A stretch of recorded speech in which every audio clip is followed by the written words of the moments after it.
जय श्री राम। नमस्कार और स्वागत है आपका राम कथा जीवन का आधार में। मैं हूं आपकी होस्ट आराध्या। इस श्रृंखला में हम साथ मिलकर महर्षि वाल्मीकि की रामायण की दिव्य यात्रा पर आगे बढ़ रहे हैं। एक ऐसी कथा जो केवल अतीत नहीं बल्कि हर युग के लिए एक दिशा, एक ज्योति है। ये केवल वाल्मीकि की मूल रचना तक सीमित नहीं बल्कि इसमें अन्य लोक परंपराओं और सांस्कृतिक सूत्रों से प्रेरणा लेकर हम आपको एक ऐसा अनुभव देने का प्रयास कर रहे हैं जो आपके हृदय को छू जाए और आत्मा को जागृत करे। पिछली कथा में हमने जाना कि कैसे राम ने जनकपुर की सभा में भगवान शिव के धनुष को भेद कर एक दिव्य संकेत दिया कि वे केवल एक वीर राजकुमार ही नहीं बल्कि मर्यादा के मूर्त रूप है। राजा जनक ने उसी क्षण सीता के विवाह की घोषणा की। इसके बाद राजा दशरथ को जब ये समाचार प्राप्त हुआ तो उन्होंने रानियों, गुरुओं और पुत्रों से विचार विमर्श किया। सभी ने इसे एक ईश्वरीय योजना माना और सहर्ष चारों राजकुमारों के चारों विदेह कन्याओं से विवाह का प्रस्ताव स्वीकार किया। आज की कथा में हम प्रवेश करेंगे उस स्वर्णिम दिन में जब अयोध्या और मिथिला के दो वंश, सूर्यवंश और विदेह वंश, धर्म और करुणा के सूत्र में बंधते हैं। राम और सीता के साथ भरत मांडवी, लक्ष्मण उर्मिला और शत्रुघ्न श्रुति कीर्ति भी एक ही मंडप में विवाह सूत्र में बंधते हैं। ये दिन केवल विवाह संस्कार का नहीं बल्कि धर्म, स्नेह और सांस्कृतिक एकता का उत्सव है। किंतु जैसे ही सब कुछ पूर्ण होता है तभी सभा में आता है एक तूफान, एक ब्रह्म तेजस्वी ऋषि जिनके क्रोध से स्वयं देवता भी कांपते हैं, भगवान परशुराम। उनके आगमन के साथ यह प्रसंग एक नए मोड़ की ओर मुड़ता है। कैसे होगा राम और परशुराम का प्रथम आमना सामना? तो आइए साथ चले इस दिव्य विवाह और तेजस्वी परीक्षण के संगम की ओर, जहाँ प्रेम, मर्यादा और शौर्य तीनों एक साथ प्रकट होते हैं। अगले दिन प्रातः जब जनकपुर का आकाश हल्की सुनहरी आभा से चमक रहा था, राजा जनक ने राजसभा में सभी ऋषियों और राजाओं की उपस्थिति में महर्षि वशिष्ठ की ओर देखा और आदरपूर्वक बोले, गुरुदेव वशिष्ठ, यह विवाह केवल मेरा नहीं, युगों की प्रतीक्षा का उत्तर है। मैं चाहता हूँ कि आप इस विवाह के प्रधान आचार्य बने और सभी वैदिक विधियों का नेतृत्व करें। महर्षि वशिष्ठ ने सौम्य मुस्कान के साथ सिर झुकाया और कहा, राजन, ये मेरे लिए सौभाग्य की बात होगी। जब विवाह धर्म और प्रेम के लिए हो और जब उसमें राम जैसे मर्यादा पुरुष और सीता जैसी पुण्यात्मा हो, तो उस यज्ञ की अग्नि में आहुति देना ही मेरा कर्तव्य है। तब राजा जनक ने महर्षि विश्वामित्र और महर्षि शतानंद की ओर देखा और कहा, महर्षि विश्वामित्र, कुलगुरु शतानंद, क्या आप दोनों गुरुदेव वशिष्ठ का साथ देंगे? महर्षि विश्वामित्र ने गंभीर स्वर में कहा, राम का विवाह केवल एक राजकुमार का नहीं, यह पृथ्वी पर धर्म की स्थापना की एक कड़ी है। मैं न केवल साथ दूंगा बल्कि इसका साक्षी बनना मेरे जीवन की सिद्धि होगी।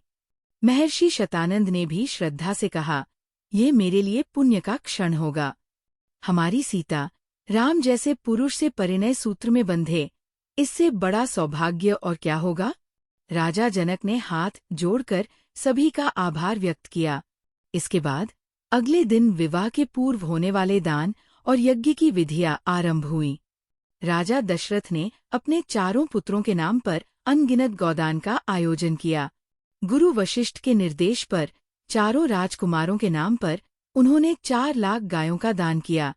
हर गाय के सींगों पर सोने की परत चढ़ी हुई थी। साथ में उनके बछड़े और दूध दुहने के तांबे के पात्र भी दान किए गए। सभा में उपस्थित ब्राह्मणगण विस्मय में पड़ गए और कहा, धन्य है दशरथ महाराज, ऐसा गोदान तो स्वयं राजा दिलीप के काल में भी दुर्लभ था।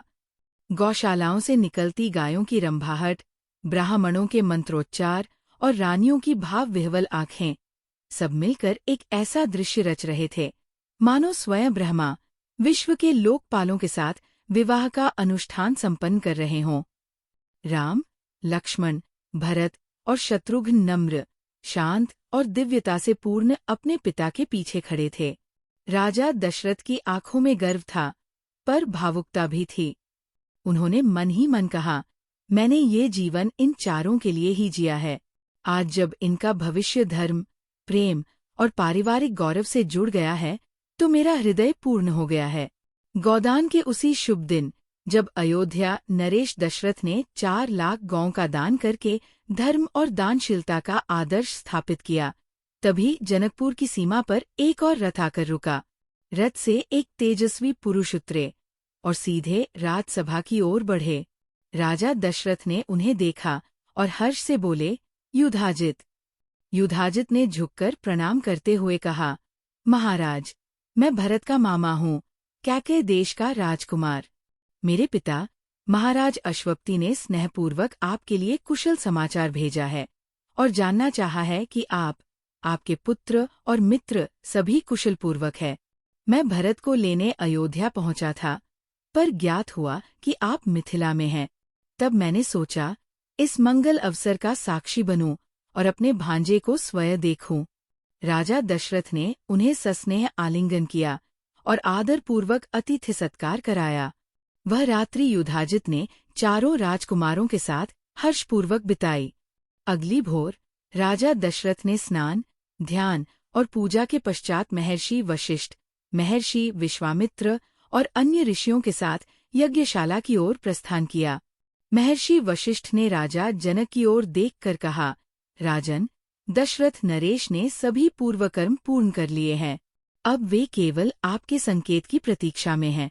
जब यजमान और अतिथि एक साथ हों, तभी यह यज्ञ पूर्ण होता है। कृपया अब विवाह की प्रधान विधियों का आरंभ करें। राजा जनक मुस्कराए और कहा, गुरुवर, ये मेरा ही तो गृह है। राजा दशरथ को कौन रोक सकता है? मेरी पुत्रियां वेदी के समीप खड़ी हैं, अग्नि प्रज्वलित है, पुष्पों की सुगंध है और मन श्रद्धा से भरा है। अब विलंब का कोई कारण नहीं। कृपया सभी को भीतर आमंत्रित कीजिए। तत्पश्चात राजा दशरथ चारों पुत्रों और ऋषिगणों के साथ विवाह मंडप में पधारे। राजा जनक ने महर्षि वशिष्ठ से कहा, गुरुवर, अब आप ही विवाह की सभी वैदिक विधियां पूर्ण करें। यह यज्ञ आप जैसे ब्रह्मऋषि की उपस्थिति में ही पूर्ण होगा। महर्षि वशिष्ठ ने अग्नि प्रज्वलित की। महर्षि विश्वामित्र और कुलगुरु शतानंद ने वेदी को पुष्पों और गंध से सुशोभित किया। सुवर्ण पात्रों में दुग्ध, धान्य और तिल भरकर कुशा से वेदी सजाई गई। संपूर्ण मंडप में वेद मंत्रों की स्वर लहरियां गूंज रही थी। वहीं चारों राजकुमारियां सीता, उर्मिला, मांडवी और श्रुति कीर्ति सामने बैठी थीं। पूर्ण आभूषणों से विभूषित, तेजस्विनी और मंगल भाव से भरी हुई। सीता अग्नि के सम्मुख आसीन हुई और राजा जनक ने राम से कहा, हे राम, आज से मेरी पुत्री सीता आपकी धर्म पत्नी होगी। वह आपकी छाया बनकर प्रेम और समर्पण से आपके साथ चलेगी। इसे स्वीकार करें। राम ने श्रद्धा से सीता का हाथ थामा। राजा जनक ने वैदिक मंत्रों से अभिमंत्रित जल उन दोनों पर छिड़का और वे सप्तपदी के लिए उठे। स्वर्ग से पुष्पवर्षा होने लगी।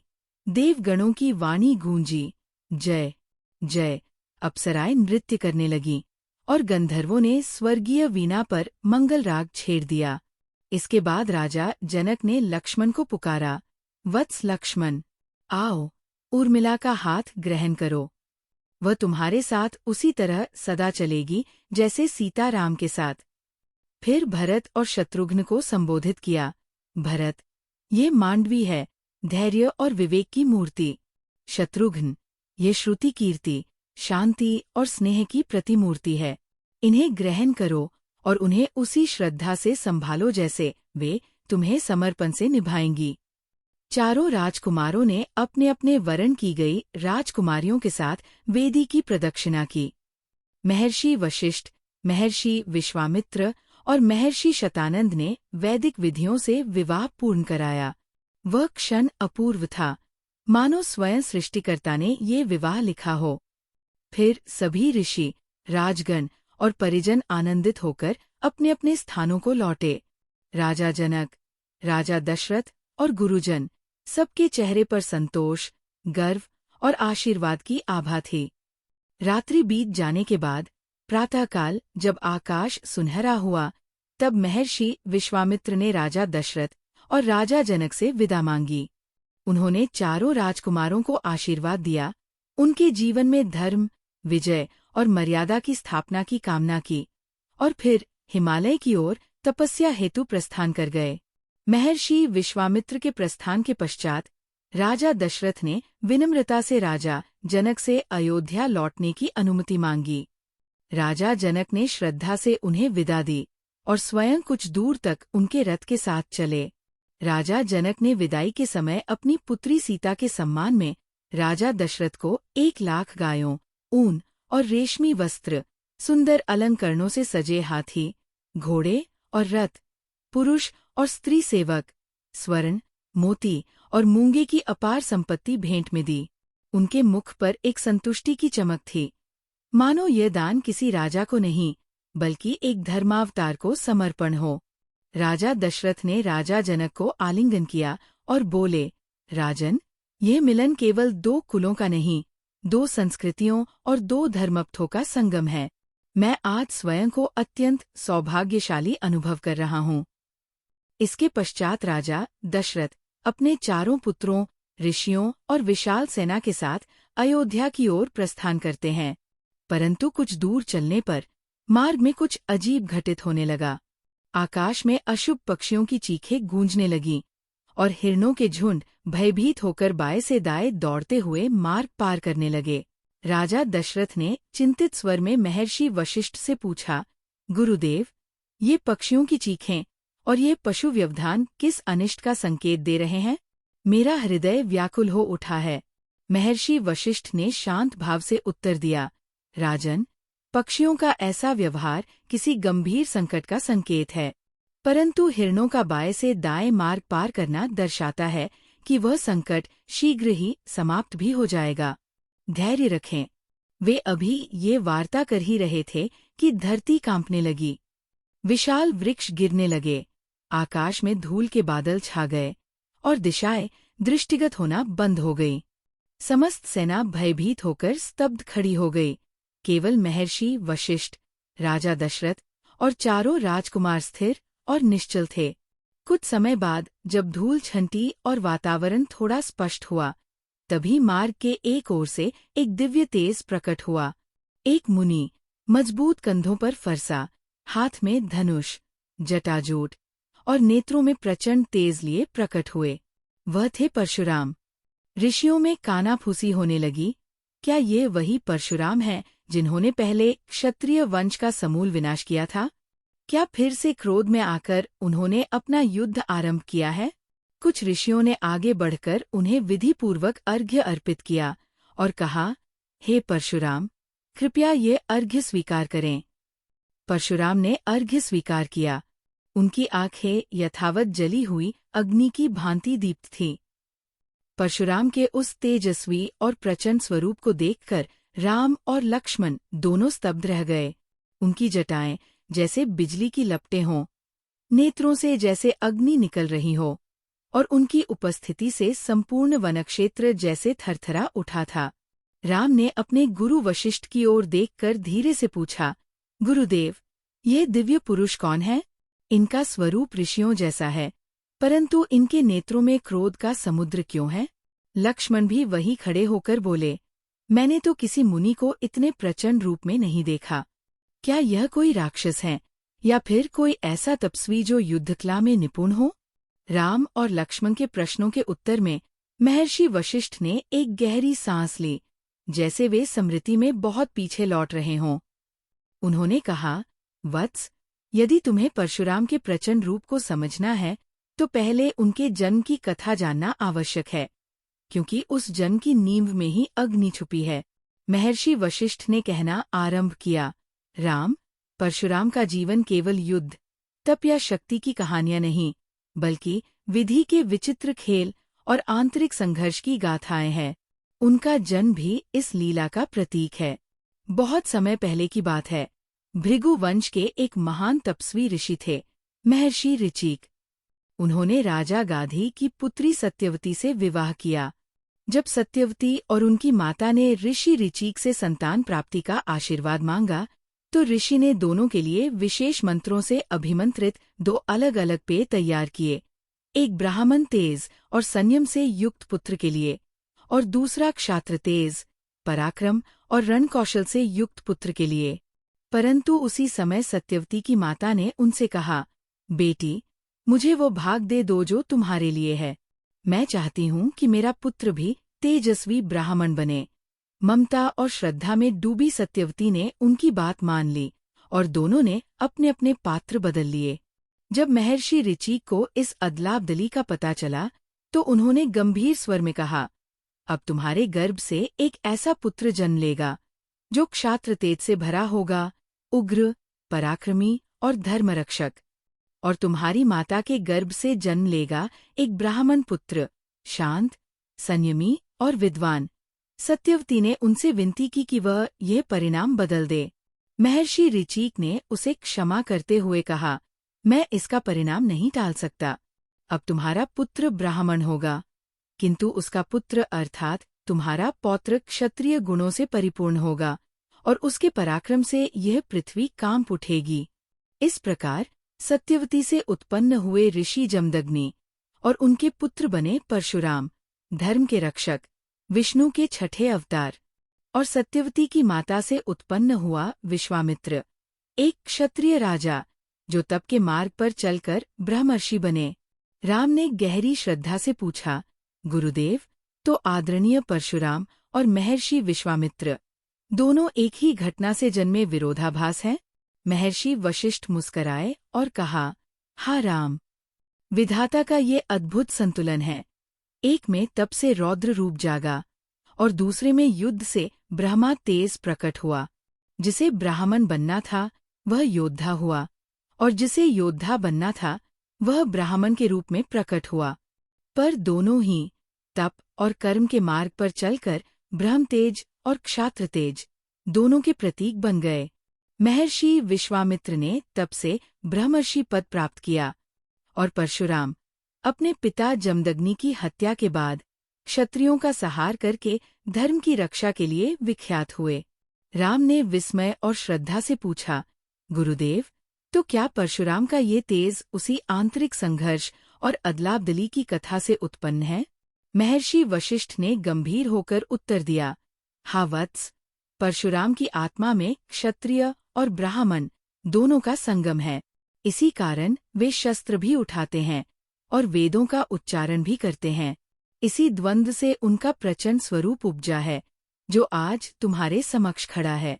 राम मौन हो गए। लक्ष्मण भी अब परशुराम को केवल एक क्रोधित ऋषि नहीं बल्कि विधाता के अद्भुत प्रयोग के रूप में देख रहे थे।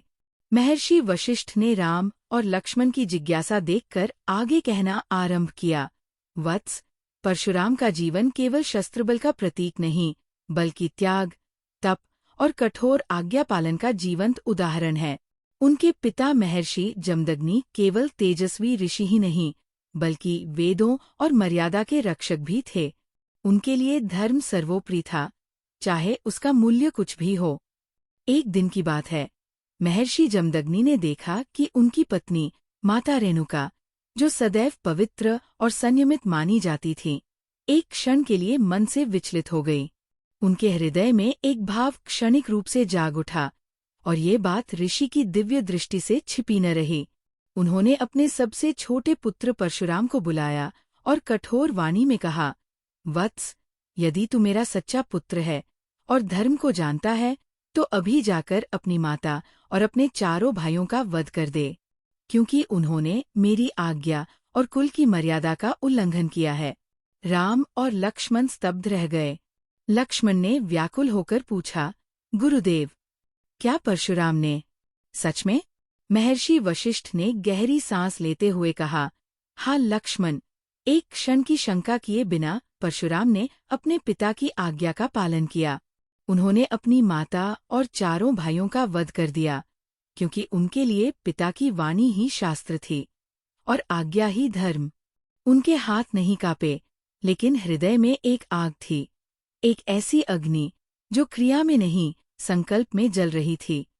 वध के बाद महर्षि जमदग्नि ने प्रसन्न होकर कहा, वत्स, तूने मेरा कहा मानकर वो कार्य किया जो कोई सामान्य पुत्र नहीं कर सकता। जो चाहो मांग लो। परशुराम ने अपने पिता के आदेश का पालन तो किया था, लेकिन वे अपने भाइयों और माता से बहुत प्रेम करते थे, इसलिए उन्होंने मांगा, पिताश्री, यदि आप प्रसन्न हैं तो मेरी यही विनती है कि मेरी माता और चारों भाई जीवित हो जाए और उन्हें इस घटना की कोई स्मृति न रहे।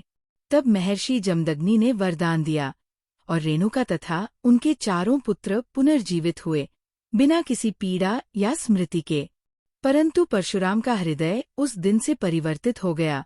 उस दिन एक बालक मर गया और धर्म के लिए समर्पित एक तपस्वी जन्मा। राम और लक्ष्मण अब गहरे मौन में थे। राम ने अपने भीतर उठते भावों को थामते हुए धीरे से कहा, गुरुदेव, तो परशुराम के भीतर का क्रोध केवल संसार से नहीं, वह स्वयं से भी रुष्ट है। वह अपने जीवन के निर्णयों, अपने कर्तव्यों और उस कठोरता से भी संघर्ष कर रहे हैं जिसे उन्होंने स्वयं स्वीकार किया है। उनके निर्णय ये भी बताते हैं कि धर्म का पालन करना बहुत जरूरी है, चाहे रास्ता कितना भी कठिन क्यों न हो। हर कोई अपने पिता के आदेश का पालन करके अपनी माँ और भाइयों को नहीं मार सकता है। साथ ही यह कहानी यह भी बताती है कि अगर कोई काम सही भावना से किया जाए तो उसका परिणाम हमेशा अच्छा ही होता है। महर्षि वशिष्ठ ने गंभीरता से राम की ओर देखा और उनके कथन की पुष्टि करते हुए बोले, सत्य वचन, राम। यही अंतर है परशुराम और किसी भी अन्य योद्धा या ऋषि में।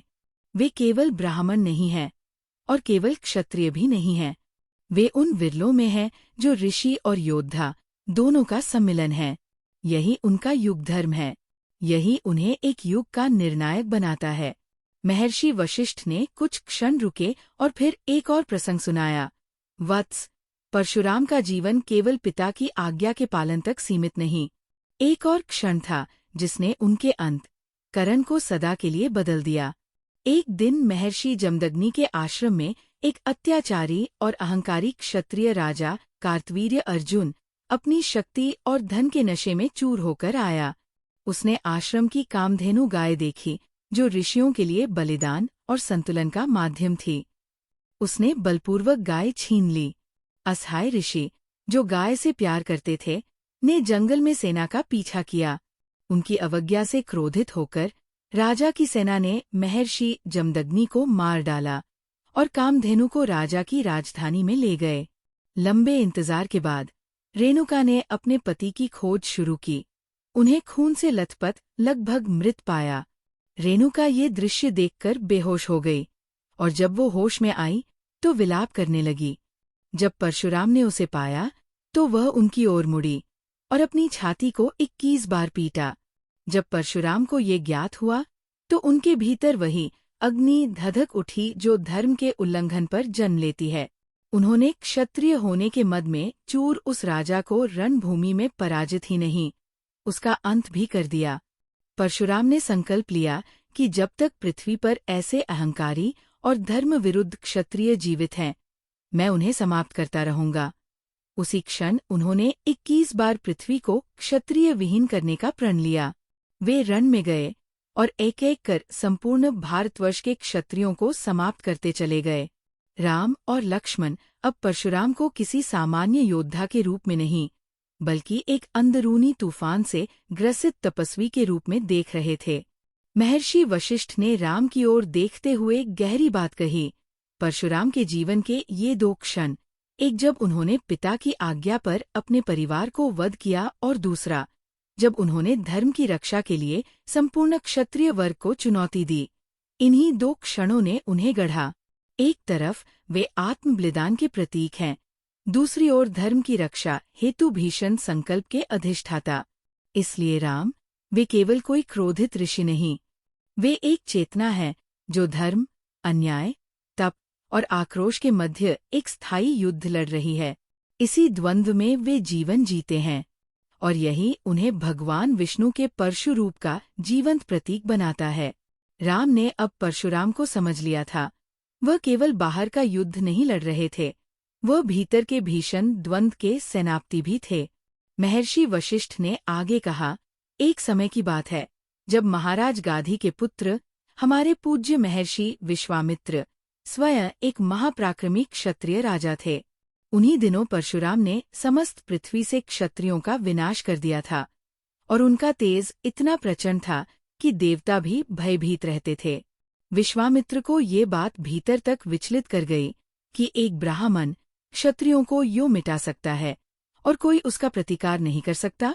उनके भीतर क्षात्र गौरव जागा और उन्होंने संकल्प लिया, मैं इस परशुराम को चुनौती दूंगा।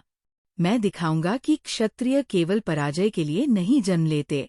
इसलिए विश्वामित्र ने परशुराम को युद्ध के लिए ललकारा। परशुराम ने उनके साहस की प्रशंसा की, परंतु जब युद्ध आरंभ हुआ तो परशुराम का ब्रह्म तेज, तब्बल और ऋषियों का आशीर्वाद, ये सब मिलकर क्षत्रिय बल को भारी पड़ने लगे। विश्वामित्र ने पहली बार अनुभव किया कि केवल शस्त्र बल से सब नहीं होता। जब उन्होंने परशुराम के क्रोध और तप की शक्ति को समझा तो उन्होंने अपने हथियार त्याग दिए और तपस्या का मार्ग चुना। वह क्षण उनके जीवन का एक महत्वपूर्ण मोड़ बन गया, जहाँ से एक योद्धा ब्रह्मर्षि बनने के मार्ग पर चल पड़ा। लक्ष्मण ने विस्मय से कहा, तो क्या ये वही परशुराम हैं जिनसे विश्वामित्र भी पराजित हुए थे? महर्षि वशिष्ठ मुस्कराए और बोले, पराजित नहीं वत्स, प्रेरित। उन्होंने भय नहीं, सम्मान किया। परशुराम केवल शस्त्रधारी नहीं, वे धर्म के प्रहरी है। उनका क्रोध तभी जागता है जब कोई अहंकार या अधर्म उनकी दृष्टि में आता है। फिर महर्षि वशिष्ठ ने गंभीर स्वर में कहा, आज वे किस कारण आए हैं, ये जानना आवश्यक है। पर एक बात निश्चित है, यदि उनका उद्देश्य धर्म की रक्षा है, तो ये परीक्षा केवल बाहरी नहीं, आत्मिक भी होगी। राम ने श्रद्धा और गंभीरता से सिर झुकाया और बोले, यदि उनका क्रोध धर्म के लिए है, तो हमें न केवल विनम्र रहना चाहिए, बल्कि उस धर्म की गहराई को समझना भी चाहिए। उसी क्षण परशुराम की गर्जना गूंजी, राम, क्या तुम वही हो जिसने भगवान शिव के धनुष को भंग किया है? लक्ष्मण ने आगे बढ़कर राम के सम्मुख खड़े होकर कहा, हे मुनिवर, संतों का स्वभाव तो त्याग और शांति होता है। यदि मेरा भ्राता किसी धनुष को तोड़ देता है, जो कि एक यज्ञ की शर्त का हिस्सा था, तो उसमें इतना क्रोध क्यों? बचपन में हम कितने ही धनुष तोड़ चुके हैं, तो क्या हर बार युद्ध होगा? परशुराम की दृष्टि आग बरसा रही थी। उनका स्वर गरज उठा, बालक, वह कोई सामान्य धनुष नहीं था। ये 2 धनुष, जिनमें से एक तुमने तोड़ा है और दूसरा अभी मेरे हाथ में है, विश्वकर्मा द्वारा रचे गए 2 दिव्य अस्त्र है। एक भगवान शिव के पास था, जिससे उन्होंने त्रिपुरासुर का संहार किया, और दूसरा भगवान विष्णु को मिला, जो आज मेरे पास है। ये दोनों धनुष किसी युग, किसी राजा या ऋषि की नहीं, स्वयं देवताओं की मर्यादा का प्रतीक है। परशुराम ने आगे कहा, प्राचीन काल में जब देवताओं में यह प्रश्न उठा कि भगवान शिव और भगवान विष्णु के धनुषों में कौन श्रेष्ठ है, तब स्वयं भगवान ब्रह्मा जी ने उन दोनों महादेवताओं शिव और विष्णु को समझाया। उन्होंने कहा, हे देवों, तुम दोनों ही ब्रह्मांड की धुरी हो। ये असंगत और व्यर्थ है कि तुम एक दूसरे के सामने अपनी श्रेष्ठता सिद्ध करो। इस प्रकार की तुलना से ब्रह्मांड का संतुलन बिगड़ सकता है। भगवान ब्रह्मा की वाणी सुनकर दोनों महादेव शांत हुए। उन्होंने समझ लिया कि जब सृष्टि का रक्षण और संहार ही उनके संयुक्त कर्तव्य हैं, तो आपसी प्रतिस्पर्धा अनावश्यक है। उस क्षण दोनों ने एक दूसरे को नमन किया और अपने अस्त्रों का महत्व स्वीकारा। भगवान शिव ने तब अपना धनुष देवताओं को सौंपते हुए कहा, यह अब पृथ्वी पर धर्म की मर्यादा का प्रतीक बने। और फिर वही धनुष जनक के पूर्वज महाराज देवरात को धर्म के संरक्षण हेतु सौंपा गया। और यह जो भगवान विष्णु का धनुष है, यह मुझे मेरे पिता महर्षि जमदग्नि से प्राप्त हुआ था। उन्होंने इसे अपने पिता ऋचीक से पाया था। और जब मेरे पिता का वध कार्तवीर्य अर्जुन नामक दुष्ट क्षत्रिय राजा ने किया, तब मैंने प्रतिज्ञा की, इस पृथ्वी को उन सभी अधर्मी क्षत्रियों से मुक्त कर दूंगा, जिन्होंने धर्म और ब्राह्मणत्व का अपमान किया।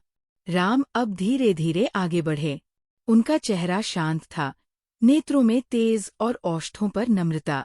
उन्होंने मृदु स्वर में कहा, हे महातपस्वी, मैंने ये धनुष केवल राजा जनक की प्रतिज्ञा की मर्यादा हेतु उठाया था, न किसी गर्व में, न किसी अपमान हेतु।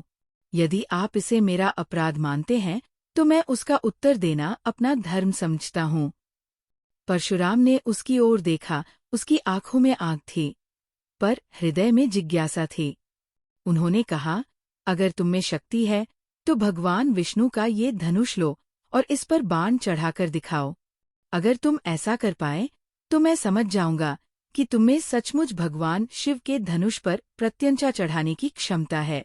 अगर नहीं तो जान लो कि तुम भी उसी अहंकारी क्षत्रिय कुल से हो जिसे मैंने धरती से मिटा दिया है, और मैं तुम्हें युद्ध के लिए ललकारूंगा। राम ने एक बार महर्षि वशिष्ठ की ओर देखा। ऋषि ने सिर हिलाकर अनुमति दी। राम ने आगे बढ़कर श्रद्धा से भगवान विष्णु का धनुष को झुककर प्रणाम किया। फिर दोनों हाथों से उसे उठाया, जैसे आत्मा अपने ईश्वर को धारण करती है। राम ने धनुष को बिना प्रयास के चढ़ा लिया, और जब उन्होंने उस पर बाण साधा, तीनों लोक हिल उठे। देवताओं की सभा प्रकट हुई। भगवान ब्रह्मा, भगवान शिव, इंद्र सभी वहां उपस्थित हुए। परशुराम उस तेज से चौंधिया गए। उस क्षण उन्होंने समझ लिया कि यह कोई क्षत्रिय राजकुमार नहीं है। ये वही है जिनकी कृपा से उन्होंने शक्ति पाई है, जिनके लिए उन्होंने पृथ्वी को क्षत्रियों से शुद्ध किया है। यह भगवान विष्णु स्वयं है। वह एक युगांतकारी क्षण था जहाँ राम का विष्णुत्व स्वयं को प्रकट करता है, और परशुराम, जो स्वयं विष्णु के ही एक अंश हैं, अपने श्री को पहचान लेते हैं। परशुराम ने श्रद्धा से कहा, हे राम, अब मुझे कोई संदेह नहीं रहा है। तुम वही हो जिनकी मैं जीवन भर आराधना करता आया हूँ। तुम वही हो जो धरती पर धर्म की पुनः स्थापना हेतु अवतरित हुए हैं। मेरे भीतर जो क्रोध था वह मेरी सीमित दृष्टि का परिणाम था। आपने उसे ज्ञान और करुणा से शांत किया।